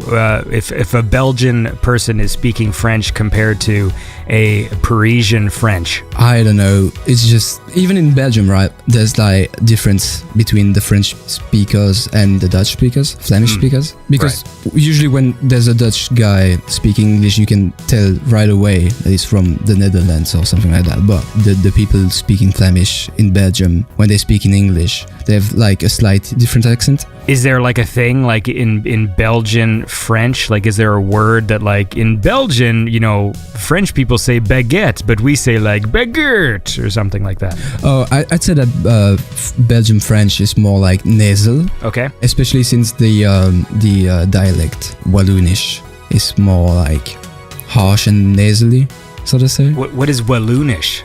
Well, Walloon, it's the region that French-speaking Belgian are from. Is Belgium divided up into like states or provinces? Yeah, 10 provinces. Okay. Half is Flemish, half is Walloonish. Walloonish. Wallonia. Okay. I don't know the word in English, but... Is that's the name of the place? Not the place, but the region, yeah. But the region is not the same thing as the provinces? Correct. Okay. Getting a geography lesson, man. It's good. Yeah, dude. Belgium is the clusterfuck in terms of languages, regions, communities, because everything is divided. What's the national pastime of Belgium? The fuck do I know? Because you live there. Well, like in Canada, we got hockey and maple syrup, two things that I don't really care for, but I guess I'm a bad Canadian. I'd just say soccer and French fries, which are actually Belgians. Is that true? Yeah, that's true. 100% correct. French fries are from Belgium, not France. That's interesting. I never even knew why they were called French fries anyways. Because it was apparently invented or discovered, popularized during World War I or II, I believe. I like the idea that French fries were discovered. Like that it wasn't someone's creation, like they sort of were digging. Yeah. They're like digging in a trench in the war, and then they just sort of discovered French fries that were just sort of there. They keep digging, and then there was like this huge potato, right? Yeah. And then they shove their shovels in. Like, that's a fry. There you go. French fries. Yeah, they frites. Yeah, frit. I almost say frit. Fucking shit. Oh my god. Hey, let's listen to some more music. Yeah, let's do it. We're gonna move forward here to Nabla I. Is it I or one? I know you said you could say it both ways, but what is it Both actually? ways. It is one. It is one. It is one, but I wrote it as like the Roman one, so it is like an I. Okay, because I put it into my word processor because I wanted to see, because I'm like, is this a one or an I? And I thought if I saw the font change, I would know what it was, and it didn't help me. No. So it's an I. It's a one. Fuck. See it. It's a one. you can even tell me, and my brain doesn't register it. All right. So this is Nabla 1, and this is the title track of that album. This is Nabla 1 by Vulta.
And that was Vulta with the track Nabla 1.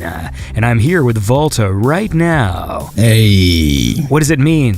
Well, you know, mathematics. Nope. What is a nabla? I had no idea. No? No, fuck math, man. Math is one of my weaknesses. The other one is sexual performance. And what else? Cocaine. Let's see. Just trying to think of my weaknesses. So Nabla is.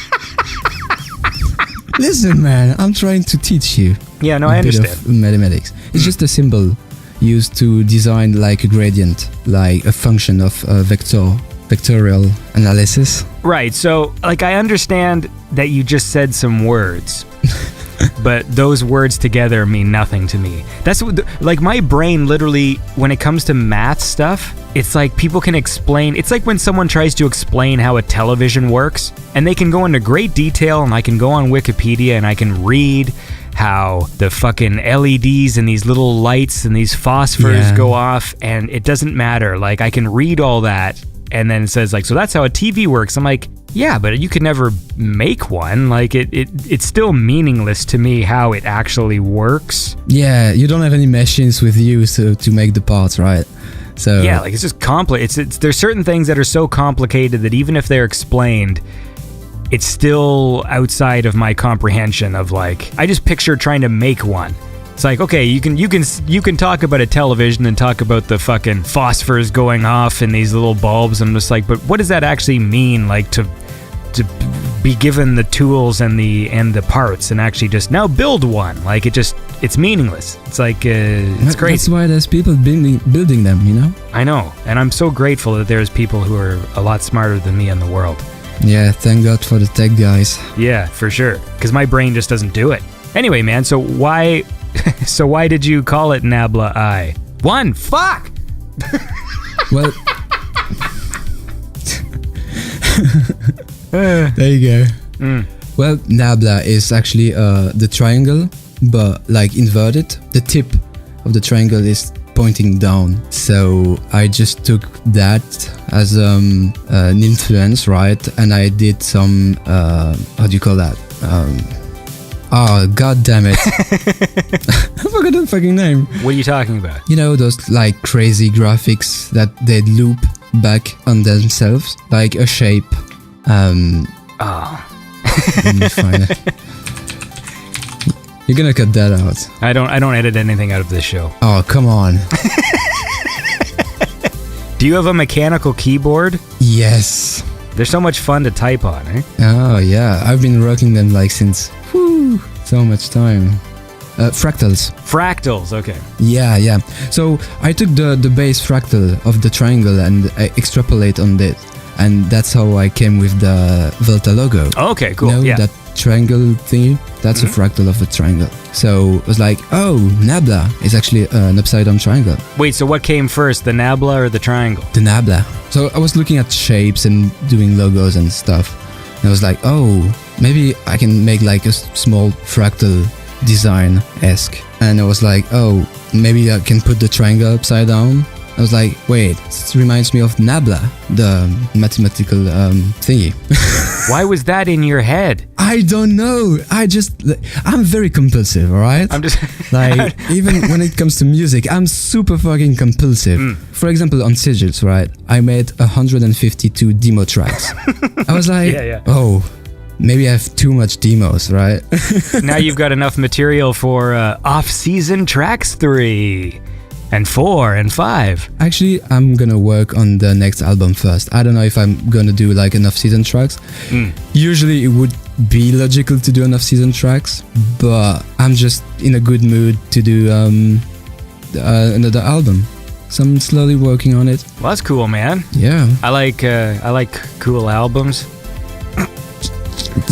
What? Yeah, everybody loves cool albums. I'm a real good interviewer, by the way. I just thought I would say that. Top notch. Yeah. No, that's alright. I usually have to say that once or twice during an interview to remind people that I'm actually doing a good job because you're doing a great job. Yeah. Well, listen. Yeah. We're going to stick with this album because there was a cool track on here that I dug, which had a super fast bass line, which got the energy flowing. It's called Alert. Yep. With an exclamation mark featuring 218. I don't know who that is. Oh, yeah. Just a friend that I met doing shows with my other project, you know? What other project? Oh, I'm gonna name it.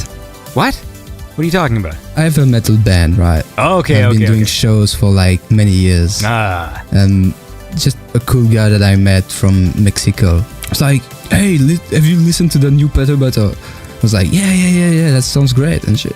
It's like, hey, I know you have your own project and shit. If you want me to put out a guitar solo, whatever, you can do it. So just made it happen. Okay, cool. Well, let's listen to it then, man. This track is called Alert. This is boss music. Oh, that's fast. Yeah, or somebody running, but I think this would be cool boss music.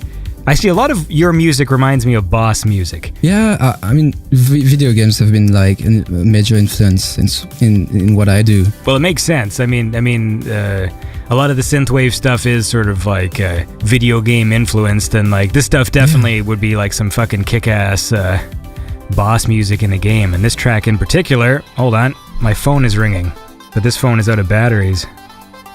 Oh, did it die? My phone died like during the ring. That's pretty sweet. All right, man. Well, let's listen. Let's listen to this song. Professional show. This is Alert by Vulta.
And that was Vulta with the track Alert featuring Current 218.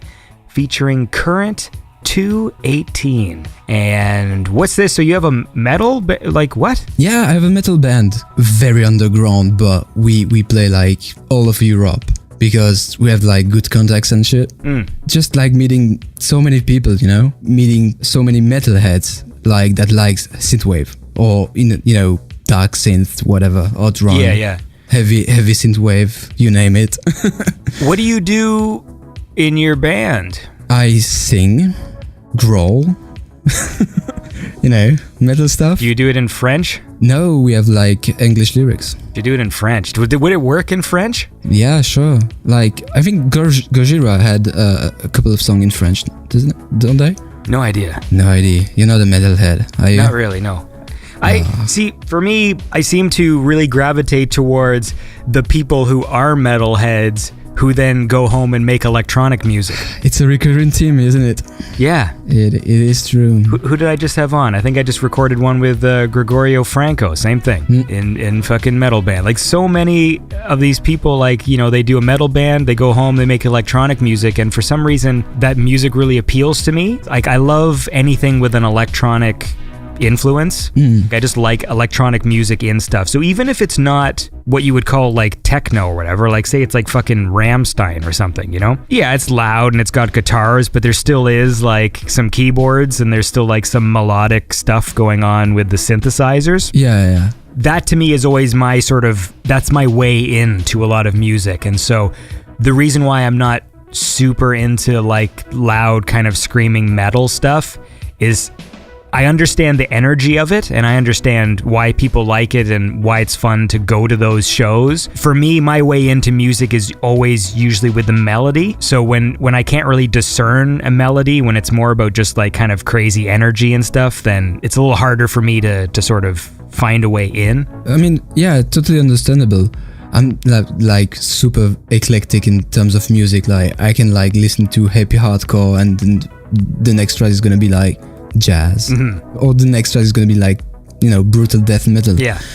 I just like it all. If it's good music, no matter the genre, I'm gonna listen to it, and that's how I roll. Yeah, I would say I'm like that as well. It's just for me, the connective tissue between all the music I like is usually a melody of some kind. Yeah. You know, if I go straight from listening to like, I can go from like fucking ABBA and then listen to like Mega Man music or whatever. But the key is like, if there's like a nice tune in there, it doesn't matter to me like if it's like a fucking country song or, you know, like a nice hook, disco or whatever. Like if it's just got a cool thing, like if I'm listening to Bee Gees, like I'm like, this is cool to me. Like if I like the tune but there's some genres of music that I think are more about just that, an expression of a feeling. And there's some like metal music where it's just about just getting that release. Yeah, just fucking aggravate it and just full on blast. Yeah. Melody is just like my way to go, but when you like go to the gym or whatever, you just have to pump, you know,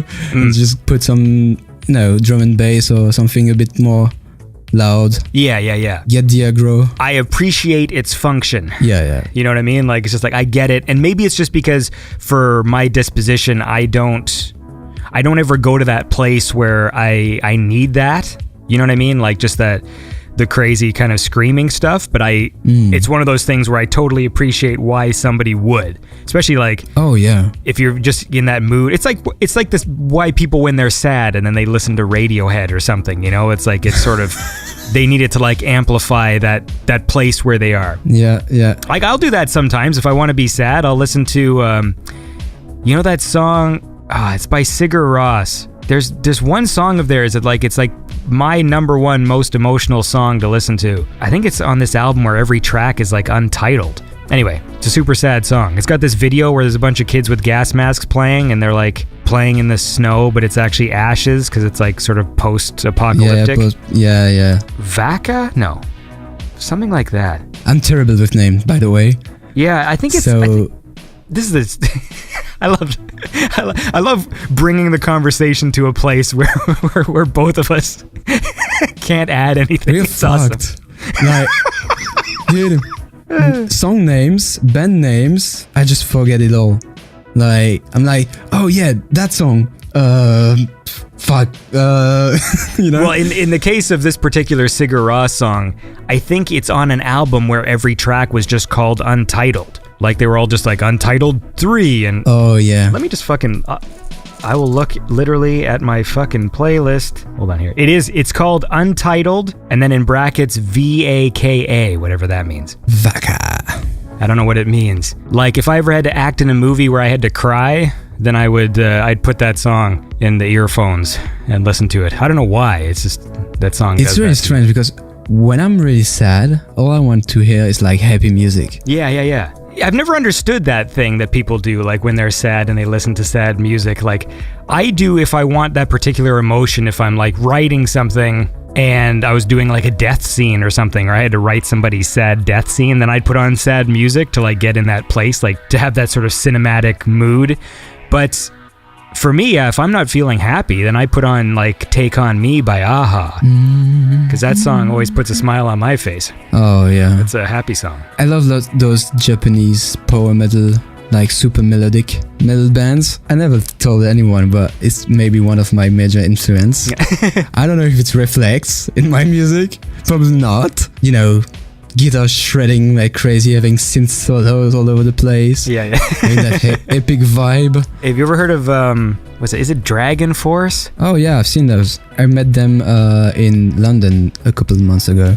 Oh, cool. Like that's the kind of music that I dig too. Like just super epic, very video game sounding. Oh yeah. Those harmonies, you know, where you just have like all those guitars going at the same time, like harmonizing with different melodies. Like I love that shit. In the same, I wouldn't say scene because they're a bit different and they're from Japan, but Galnerius, they put out like the same like power metal as Dragon Force, maybe less like shredding all the time. Okay. There's lots of guitar solos and lots of emotions, but they also use like a couple of vibes from the 70s and the 80s. They implement like jazz theory in the middle of like epic fucking phrases. I'm gonna say it is my favorite band, Galnerius. Okay, well, I'll have to check that out, man. It's great. But listen, before we do, we should check out some more fucking Vulta. Yeah. We're gonna move forward here to Off-Season Tracks 2, and this was a track that I dug called Infected,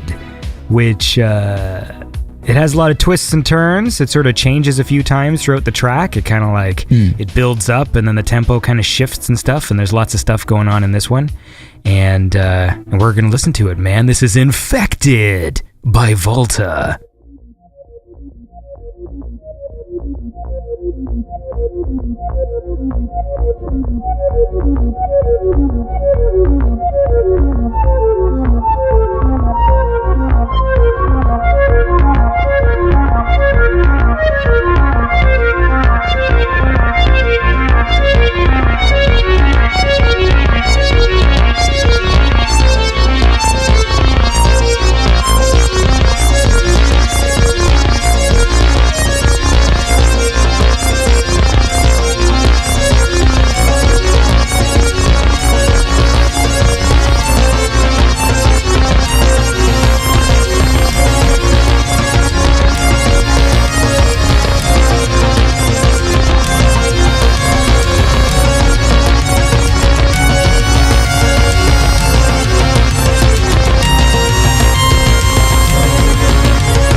And that was Vulta with the track Infected. And I'm here with Vulta right now. Hey. You said you were, that Vulta is your sort of your gaming handle, so you're still doing lots of gaming? I've been like playing when I was on vacation because of the health issue, right? I just picked like old games. I've been playing lots of early Final Fantasy. Okay. I did like a full playthrough of 9. Is 9, what's the newest one? Oh, that's like 15, isn't it? It's shit. I hate it. Every single bit of it. You know what's weird to me? I don't know if I misunderstood what Final Fantasy was, but when I was young, I always associated Final Fantasy with, like, there was a wizard who had 2 little dots for eyes who would be in your party, and I always just thought of it as being very, like, fantasy, you know, like dragons and wizards. But then all the new games always seem to be like just weird anime dudes with like spiked hair and weird like laser swords and stuff. And I don't know, like, did Final Fantasy change at some point, or do I misunderstand it? Oh yeah, after 12, it changed so much. Like, I think number 9 had the best story of all. I'm gonna get enemies here, but it's still one of the best for me. What about 7, man? What about 7? Oh, 7 was great, but I don't know. It's just like when you said you were having your health thing, so were you like bedridden? Almost, yeah. I didn't leave the house for like 3 months. Jesus, was that all like fucking diet related stuff? No, it was just like anatomic problems. You talk about yourself like you're a robot. No, it was that way. Like, so basically I had like nose and ear issues. Okay. So I was unable to either compose or even like listen to loud music. Oh, that's annoying. Oh yeah, it was a small intervention, but the symptoms were so fucking annoying. Like, unable to breathe by your nose, having like muscle spasm in the ears. Oh, weird. Did it create like a sound in your head, like a wobbling or something? No, basically it was the tympani muscle that was just like triggering, like it was like a muscular tinnitus. Oh, okay. That was just because of the nose issues, right? Just everything was just swollen. So 3 months without doing anything, just watching Twitch, and that's it. Dude, 3 months of that without being able to compose because of the headaches. Because, oh boy, it's not even a headache, it's like straight up migraines. Oh, yeah, no, those are the worst. Just thinking about them, oh. I never know what to do. Like, I only started taking headache pills in the past few years. Like, I used to be one of those people who wouldn't take pills. Like, I just said, like, Same. I'm not going to take them. And then I'm going to say maybe 3 or 4 years ago, I finally gave in because I found that I always, at least once a month, I would have like a headache. And I wouldn't go so far as to say they were migraines, but they were enough to make me like, I would just usually shut down for the evening. So like once I was home, I'm like, okay, I've got a headache. That's my night done. I'm just going to go to sleep. And then I discovered Advil. And then I started taking Advil and I'm like, oh fuck, this is great. Like, just fucking numbed my brain. Yeah. But then whenever I would have like a serious headache, like, man, I mean, the way that people describe migraines, I don't think I've had that, but I've had headaches that were like annoying to the point where like my eyes are watering and like every time my head would pulse, like it would be really frustrating and I couldn't escape it and I would like put my head underwater and stuff to like... Oh, with migraines, you can take like ibuprofen and paracetamol and you still have the headache, the migraine. Yeah, that sucks. Yeah. So then how could you focus on anything? Barely. 3 months of just watching Twitch. Like I said, I watch Twitch a lot. I don't really get Twitch. I feel like an old man. Oh, it's great. Most of my audience are on Twitch, you know? That's how people got to know me. Yeah, I'm an old man, dude. Like, I don't get it. Someone told me to join Discord, and I don't get that either. I told you to get to join Discord if this wasn't working. Yeah, that's right. That was you. Well, you're not the only one. Yeah, I will admit, you were the one who told me if today's recording didn't work, then we were going to go do Discord. And I did start a Discord account. So there is a Beyond Synth Discord account. But I still don't know what that means. I just started one. Remember TeamSpeak? No. No? That's old, though. I don't really do too much online gaming. Ah, okay. So I think that's what this is all about, right? Like it's online gaming stuff. Yeah, most of it. I mean, Discord's just like Skype, but with like different channels. For example, I'm like a couple of streamers channels Discord, but also on the /r outrun for Reddit Discord. And so there's like chat, basic chat, but there's also like audio chat, like voice channels. Okay. So that's a big mix between Skype and servers. Okay. And that's great. Well, we're gonna find out, man, because I started one. So, yeah, that's it. That's literally all I have to say about it. There is a Beyond Synth Discord. Join soon. I love any long pause. They always make me laugh. Listen, we're going to move forward here to Sigils. Yep. All right? Because you got the Sigils album, and we're going to listen to a track from that. And that track is Black Beam by Vulta.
And that was Black Beam by Vulta. And I'm here with Vulta right now. Hello. Talking about Discord. So when you say you're playing old Final Fantasies, I mean, like, is 9 considered an old one now? Well, it was on PS1, so we're talking like 99, 2000-ish. Yeah, I guess so. Yeah, it begins to be a little bit retro. Yeah, it's so weird. It's just strange. Makes me feel old. Because when I think of old Final Fantasy, I'm literally picturing like 4, 5, yeah. I'm thinking like fucking 2 and 3. I think like the last Final Fantasy I played was, I think I played 3 on like the Game Boy. I think that was like, because I played a bit of 7 just because everyone was talking about how great it was, and I played a bit of it, but great. Well, I'm just not that big into JRPGs. Yeah, like for me, and I get it, like why people like them, so I'm not like gonna fault them, but for me personally, when I played Oblivion for the first time, that's how I discovered Elder Scrolls. Like, I didn't know about Elder Scrolls until Oblivion. That to me was the epiphany of like, oh, this is the kind of game that I've always wanted. Like a big open world fantasy game, but where you do the fighting, like where you press X and your sword swings. Like that's what I've always wanted. And even though the fighting is clumsy in the Elder Scrolls games, I still prefer that to turn-based. Like I just like when you swing the sword and the character swings a sword. That's what I like. Yeah, I like them both, right? But there's something like about turn-based. How much like game nowadays are turn-based? Not much. No. There's like it seems like it's gone, so right? Yeah. The only good experience that you can get is from old turn-based RPGs. I feel that way about some of the games I really like that I am no longer allowed to talk about. It's slowly creeping on me. Yeah. Like, there's like new games, I'm like, yeah, this looks great, but I don't know. Oh, one game that I'm really pumped about is the new Monster Hunter coming. That's coming out on PlayStation, isn't it? That's released on PlayStation and the other consoles, maybe? No, that's a Sony exclusive at launch. Yes, yeah. But it's gonna have a PC port down the line. They didn't put any release date because they wanted to nail the port. So are you a PC gamer? Of course. I think the last console I got was the PS2. Yeah, fair enough. And after that, I just dropped. Just got a PC and rock with it ever since. Yeah, I get it. Like I need the PC to do some of my emulations properly. To do like Nintendo 64 emulation for some reason requires a powerful system, even though what it's emulating is not powerful. But yeah, no, I appreciate it. But I've always been a console gamer. I just like the ease of use, but I seem to have everything around just in case. Yeah. So I have the PC around, but not that I ever really play it too much unless I'm just playing emulators. Yeah. But I also have a damn Retrowave too, so I can do the old games on the Retrowave as well. It's good to have everything in one little device, you know? Yeah. Like every single game. Oh, I mean, a big list of it. So what's the big game now, man? Like, what are you playing at the moment? I just got back into WoW. What? World of Warcraft. Really? Do people still play that? On Europe servers, not much. In the US, there's still a lot of people playing it, but it's not like it was before. Yeah. Definitely not. But I just like got 1 month sub just to check it out again. What's the big game now? Is that PlayerUnknown's Battlegrounds, right? Is that like the big one that everyone's playing? Yeah, that's it. I'm not a big fan of it. Like, I enjoy watching it. I watch a lot of streamers playing it, but I'm not into playing them myself. There's a lot of games that I really don't like to play, but I love to watch. I wonder, because maybe that game seems like a unique sort of thing, because I'm not usually too fond of watching people play games, but I think spectating on that one might be interesting just because it's like when you die, you're out, right? And then you just follow the people who are still there. So I think maybe that might make it more interesting to watch than like certain games. Yeah. I don't know. I haven't played it.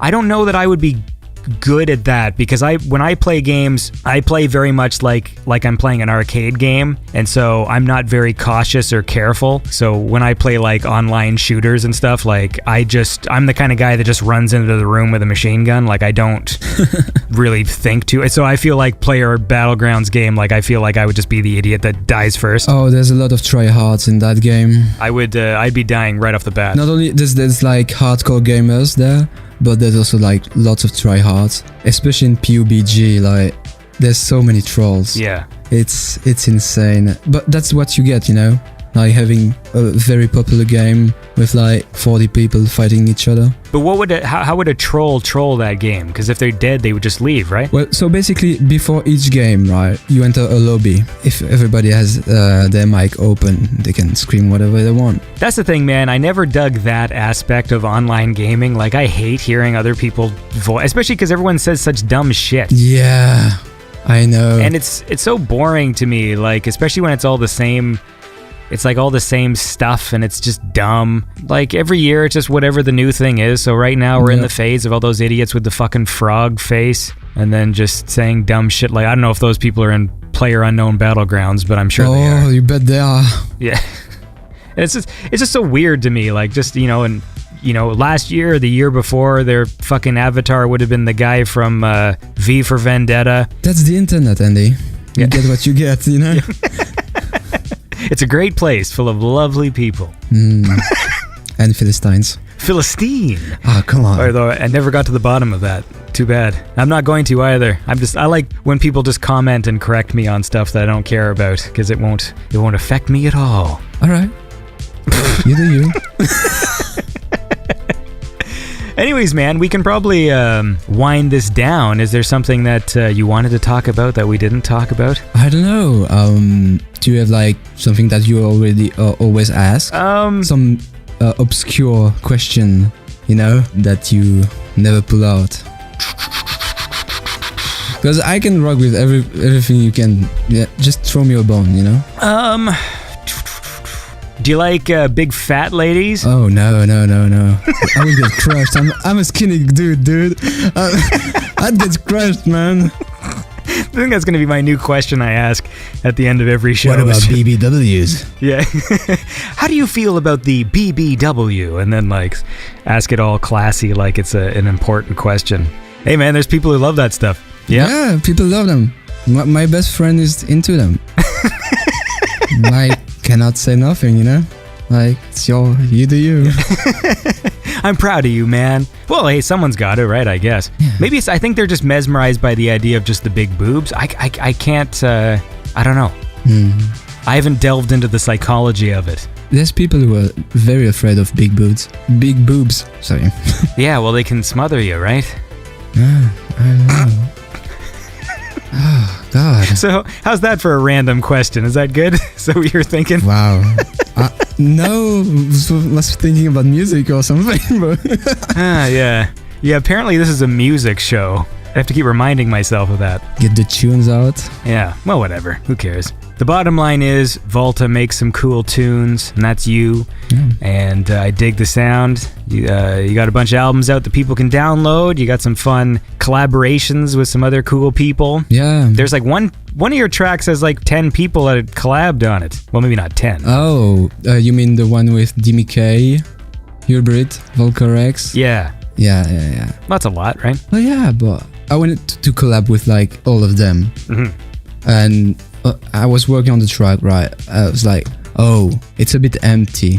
So I just said, wait, either I can do it all by myself and just would be fine, but I really wanted to collab with them guys. So I just pulled them on the side. I was like, you do this part, you do this part, you do this part, you do this part. So you're like a conductor. No, I'm not that good, but I just wanted to have them on the album, and just happened that they were all in one song almost. I don't often see that where a track is featuring and then like the list just keeps going of all the the artists who are on it. That would actually be a fun idea for something. Have a track that's just featuring like fucking 50 artists. Just see what it turns into. I think Seamless did it, which is another electronic artist. So basically there was like one artist who made like the first 20-second and then it just grew, like passing the track between artists. Oh, okay. And I think at the end it was like 10 artists. That's cool. Maybe I'll check that Yeah, out. Who did that? Seamless? Seamless R, yeah. All right, I'll look into that. Yeah, because he stole my idea. It was like maybe like 1 or 2 years ago, but He still stole it. I didn't follow up on that. He's retroactively stolen my idea. That's what I'll say. I went back in time, and anyway, it's all good. Well, listen, man, it was good talking to you. Nice to meet you, Jim. Yeah. Andy? Yep. I hope you have a lovely day in La Belgique, right? Yeah. That's the correct way to say it. La Belgique. Bonsoir. J'aime beaucoup la musique Yep. de Vulta. Je pense que la musique c'est bon. Donc, s'il y a la musique, j'aime beaucoup. There you go. Perfect, man. Well, listen, we're going to end on a track here. So it was nice to talk to you. This was a track actually from the end of Sigils, which I liked. It was sort of a more kind of cinematic one that sort of ends the album. And I thought this track was cool. It's called Through the Portal. Yeah. And we're going to listen to it. So if you want to say some final thoughts before we go to that. Well, first of all, thanks for having me, It's been a great pleasure. Yeah, man. I'm still rocking the show, like, here and there, like, listening to it. It's the best show there is. It's one of the only one. So it's good by default. That's fine. Yeah, it's great. And you passed, like, 100 episodes already. That's true. This will be that's amazing. 130? I don't even know what number this was. No, we've done 130. It's difficult for me to say because sometimes I don't air them in the order that I record them. Okay. So you will be in the 130s somewhere. Congratulations, man. Yeah, That's some dedication right here. It certainly is. Anyways, man, have a great day. Good tatting with you. Good tatting. Good tatting. Yeah. And now we're going to listen to this track, man. And this is Through the Portal by Vulta.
Alright, and that was my conversation with Vulta. I hope you guys enjoyed the show. Tune in next time to Beyond Synth. Maybe next week, Marco will not fall asleep on his couch like a fucking drunk, and he... I think he was tired, okay? Tired of doing fucking too much coke. And that's why he couldn't be on the show. I'm a big fan of character assassination. Oh, and one more thing before I forget. There was another thing. I don't know if you guys know what the Patch Bay is, but I'll post a link to it. I think it's a website where I think you can buy presets and sounds and stuff for making electronic music. And there is a Midnight, you know the band The Midnight, because they're awesome. There is the Midnight presets package on the Patch Bay. So I'll post a link to that you can check out if you're a fan of The Midnight. And I don't really know the details of how it works, if it's for specific programs or if they are, you know, sounds. I haven't actually read into it. But the point is, there is the Midnight thing on the Patch Bay where you can check it out and get samples or presets or something like that. That's it. How's that for a plug? Anyways, have a great weekend. Thank you very much for listening to Beyond Synth, and tune in next time to Beyond Synth, the best synthwave chat show there is. Thanks for listening. This was Beyond Synth. No more show today. Now shut up, the robot lady's got something to say.